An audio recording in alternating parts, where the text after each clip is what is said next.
everyone. After the successful launch of the show, here we are with another banging episode of R.Estate Building the Nation. Here we have the biggest news, the tech headlines, the investment trends, and also the home tips every buyer needs to know practically. Let's go ahead with the top news.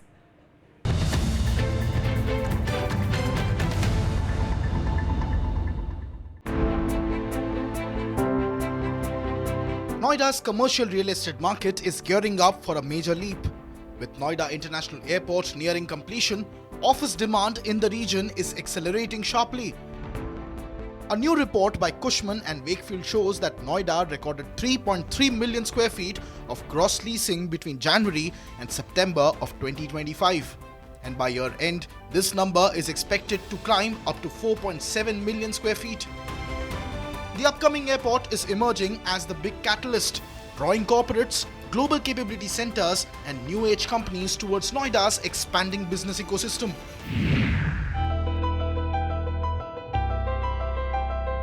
Bengaluru-based home and furnishings brand Wakefit Innovations is set to hit the stock markets. The company has announced its IPO price bands at Rs 185 to Rs 195 per share. Wakefit aims to raise 1,288 crore, valuing the company at nearly 6,300 crore. From a digital-first mattress startup to a household furniture name, Wakefit's debut signals a strong face for India's new-age consumer brands.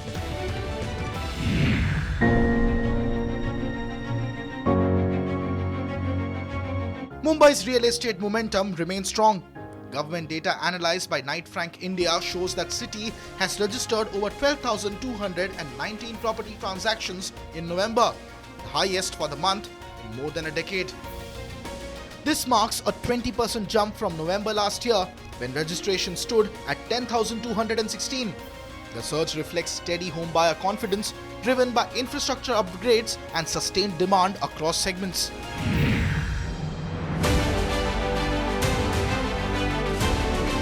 A big boost for North India's connectivity. The Delhi-Dehradun Expressway began its trial run on December 1st, 2025. Once fully operational by February of 2026, the high-speed corridor will cut the travel time between the two cities to just 2.5 hours. The expressway is expected to enhance tourism, reduce congestion, and offer a smoother and safe travel experience for thousands of daily commuters. Karnataka has taken a major step towards expanding Bengaluru's aviation capacity. The state government has finalized the location for the city's second international airport after extensive evaluation. The site near Neelamangala, Kunigal along National Highway 75 has been selected. The new airport will ease the load of Kempegowda International Airport and support Bengaluru's rapid growth as a global technology and business hub. That was the top news roundup. For our big story this weekend, we have a breakup on REITs and the real estate landscape being brought forward by our very own Mr. Ashwinder R Singh, Chairman, CII-NR, Real Estate, who is here to throw his insights and give his on-ground experience to all of us.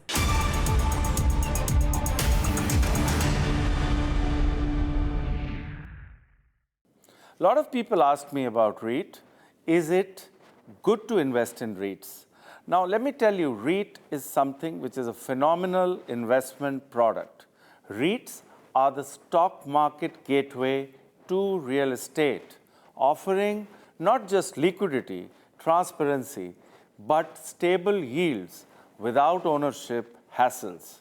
So you need to understand, with India's REIT market projected to reach rupees 20 trillion by 2030, this is the mutual fund moment for real estate, ideal for long-term inflation-beating returns. So yes, REIT is a great product, a great value addition to your asset allocation and overall wealth portfolio. India's commercial real estate, it's evolving faster than ever before.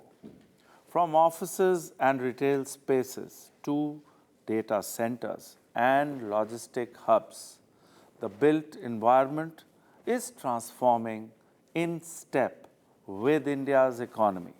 We've crossed a symbolic milestone, 1 billion square feet of office space, and yet only 15% of this stock sits within REIT structures. And what does that mean? That means there is a huge opportunity, a massive headroom for institutional growth. So whether it's office spaces, data centers, logistics, retail, India's real estate market is thriving. It is not just growing. It's getting institutionalized, which is how developed nations operate.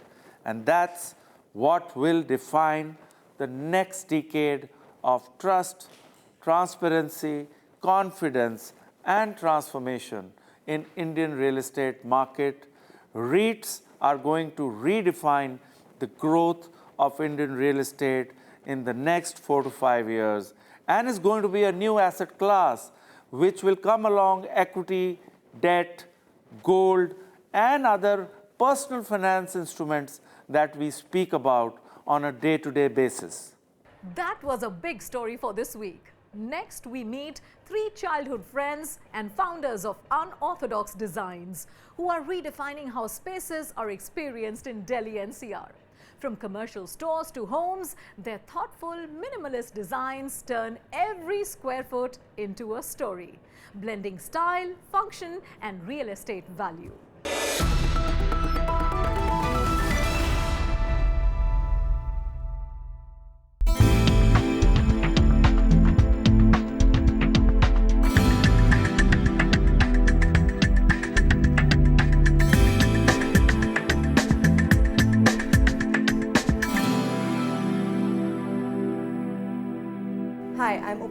Founding Principal Architect of Unorthodox Designs. Hi, Salanki Saraf here, Principal Architect of Unorthodox Designs. So, Unorthodox Designs for us means translating happiness into spaces, and it is our guiding motto. Unorthodox Designs actually came up very organically. We have been friends back in college also. Then we got the opportunity to work together, which led to us spending a lot of time together. We've known each other for so long that we are now like family. We are each other's biggest cheerleaders. Yeah, and so, I think we really believe in constructive criticism. Yes. If there's any constructive feedbacks, and without taking it, as she mentioned, Salanki mentioned, without taking it on each other's ego, we take it in how we can celebrate our differences, and how we can work together as a team and celebrate each other's strength rather than the differences that we have. We were only 3 of us, and there we grew to a team of 5, and then we decided to shift to this office where we are today. And in last 4 years we have grown from a team of 5 to 25 now. So India, in all, designing in India requires a lot of sensitivity. There are so many long-standing traditions. There is so much rich culture. There's so many emotions involved that you have to innate that warmth in every space. I think post-COVID, generally people have started investing more in their lifestyle. The kind of restaurants that are coming up, we are working with a lot of brands, Punjab Grills, Yumi, Chili's, and if you've heard of Karigari restaurants by Chef Harpal Singh Soki. So when we sit with them and we design the space also, because the customer requirement is not just to go to a space where you eat. You have to create an experience. People are spending, and people want to spend on experiences. So I think that is how the requirements are changing, and that is how the real estate is also, we are contributing to real estate. And also I feel that not only your homes and your hospitality, but also with the builders, their perspective have also changed. They want to create those self-sustaining societies, the kind of retail spaces that are coming in the societies, the clubhouses. We are doing like a lot of societies which have like inbuilt clubhouses, not only one clubhouse but multiple clubhouse with all the amenities one can think of. Then we are doing like a lot of retail spaces in the society. It's not, you know, just restricted to living now. It's living with experience, with, you know, combining lifestyle with, you know, longevity, and how they want to, you know, create that entire holistic approach around the spaces. We do try to be very sustainable in our design approach, the materials we use, how we source it, you know, where we source it from. where we source it from. So if we are working in Delhi, for example, so we'll make sure that, you know, we are buying the materials here. So that's very, you know, we are not exporting or, you know, importing much of that. If it's required, then of course, yes. But we try, and the materials that we use, there are projects that we have worked on in which we have used reclaimed material. So, you know, it really depends on project to project, and we try and bring in as much sustainability in that project as much possible. We also try to work with local artisans so that we promote that also, and that is also one of our sustainable approaches. In fact, especially in Karigari restaurant, with the name also suggests Karigar, so that restaurant in all, where in the concept we try to promote a lot of Karigars of India, different artisans, different craftsmanships, and bring it all together in that restaurant experience. In this week's Finance Ka Funda, we break down loan against property in the simplest way. What it is, who should consider it, and the key things you must remember before signing on the dotted line. Here's the story.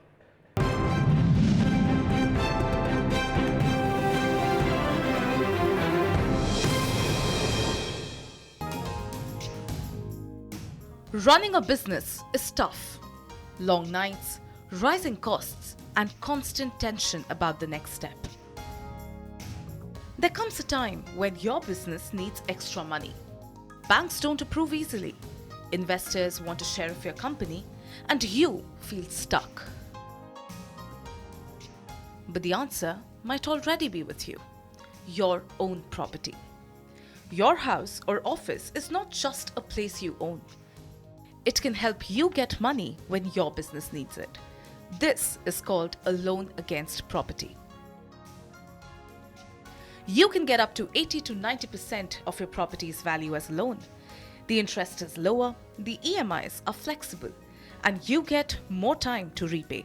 Some loans even go up to 25 years. You can use this money to expand your business, start a new project, recover from losses, or manage cash flow. And the best part? The property still stays with you. You don't have to give anyone a share of your business. You don't lose control. You just use what you already have in a smarter way. True financial freedom is not about taking more loans. It is about using your own assets wisely. This is Finance Ka Funda. Now it's time to take a wider view of the industry, from green energy solutions to urban mobility to air quality rules. In Market Watch today, we bring you 3 quick stories: the rise of flexible solar panels, Mumbai's planned pod taxi network, and what Grab 3 and 4 mean for daily life in NCR. Let's have a look.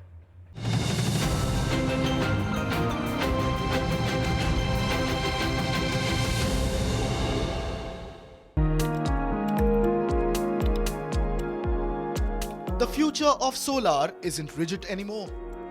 It bends, it rolls, it adapts. Flexible solar panels or flexi modules are ultra-thin sheets that bend, roll and wrap around surfaces where traditional panels simply cannot fit. They're almost 80% lighter, making them perfect for caravans, tents, curved roofs, or portable power on the go. Unlike older systems that needed drilling and heavy mounting frames, these panels can be installed in minutes with simple, lightweight fittings. And the best part, they are becoming affordable.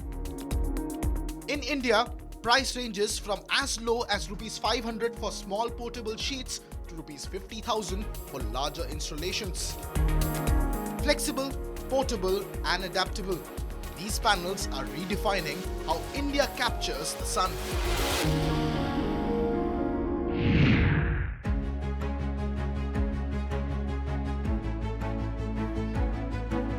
Mumbai may soon see one of the most futuristic transport ideas, bought taxis. The Maharashtra government is laying the groundwork for this project, with the Chief Minister Devendra Fadnavis backing the plan to ease traffic and modernize the city's commute. Reports suggest that the first corridor will run from Kurla to Bandra, covering over 8 kilometers with 38 stations, and small pods carrying up to 6 passengers at a time. These pod taxis are fully automated, driverless, electric and elevated, running on a dedicated track that stays untouched by road traffic. Eco-friendly, efficient and quick, they promise a new way to move through one of India's busiest cities. A glimpse of the future floating above Mumbai's daily chaos.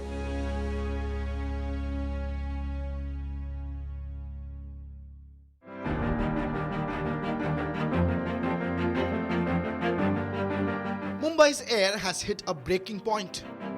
With pollution levels crossing dangerous limits, the city has entered GRAP 4, the strictest emergency response stage.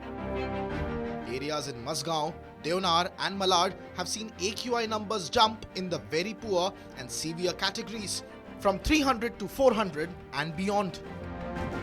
The biggest offenders: unprecedented construction activity. Metros, roads, flyovers and redevelopment projects all happening at once. Add winter's slow wind speeds and the pollutants simply hang in the air. Under GRAP 4, all construction halts, but this pause comes at a cost. Delayed timelines, higher expenses and financial pressure across the real estate ecosystem.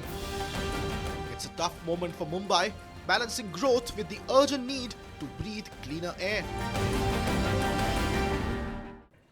From energy to mobility to pollution control, the landscape is changing fast, and with change come questions.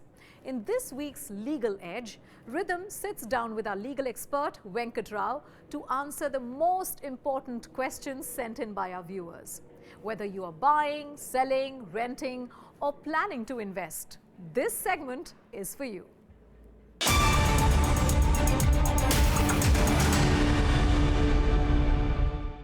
We welcome on our show Advocate Venkat Rao, who has 23 years of experience in corporate law and also an understanding of compliance issues. As we welcome you on the show, we want to get in a sense of what are the property investments that lie ahead for our viewers. If a foreign national wants to buy property in India, say for example in Delhi, what are the key legal restrictions and approvals that are required? Well, you see, foreign nationals per se cannot purchase any immovable property in this country unless, of course, it is for, say, some branch office or so and so, which is subject to certain RBI notification and regulations. Key here is that the activity that they are undertaking, for that only they can purchase. Second aspect of a foreign national would be in case if a foreign national is going to be here in this country for an uncertain period of time and he is more than 182 days here in this country, then in that case he may be allowed to purchase immobile property, but then he has to clearly demonstrate that he is going to stay through his visa, so on and so forth, for a longer and an uncertain period of time. Now, we should not confuse this foreign national, which is, at times confused with an NRI OCI, which is not the case. For NRI and OCI, there are certain other way of, and he's much more freer because he's from this country only. So that's the basic distinction. Before making any property investment, what are the essential legal documents that one must check to ensure a clear ownership and avoid any disputes? Okay. So, one aspect of purchase of immobile property is usually refer to purchases from the buyer, builders, and maybe secondary sales in the markets for a residential property or a commercial property.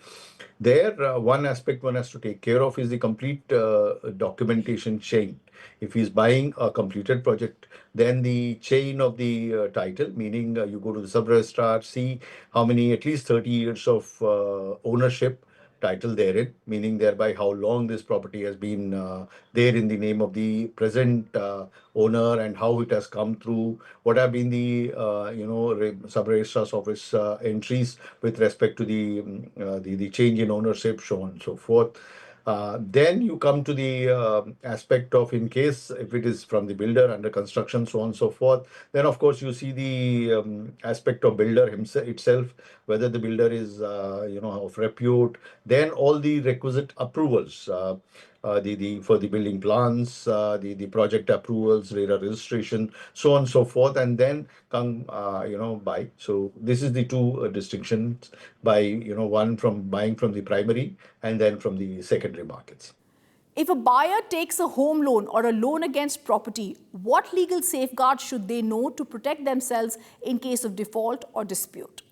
Default is something which is, if you are defaulting, then expecting a legal protection is, is absolutely incorrect, because you are taking a loan and you are supposed to honor it. That's one part of it. But yes, while the default in itself is considered, where it is considered can be looked into at the time of the agreements, and then probably, though, if you're availing a housing loan, the standard documentation that banks and institutions would not even let you put a finger. So you have very limited scope therein. But yes, you can still probably discuss with them with respect to specific defaults. Say, for instance, submission of the conveyance deed post registration. At times, your project or your unit is yet to be registered in your favor. There, you can probably seek some kind of a variance. But otherwise, invariably, you have very limited scope there to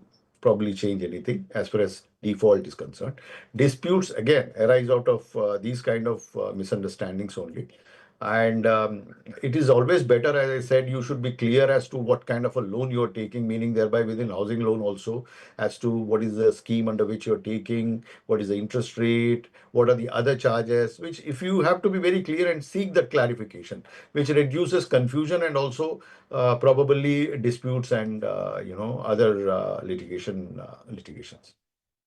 We thank Mr. Venkat Rao for being with us and giving us an understanding of what are the restrictions, what lies ahead, and how we can really make this journey into buying some land for ourselves or for our people. Thank you. And also to our viewers, to getting any help that you would be needing to be able to get the land that you would want. Thank you, Mr. Rao, for being with us. And that's a wrap on this episode of R.Estate, Building the Nation. Thank you for joining us.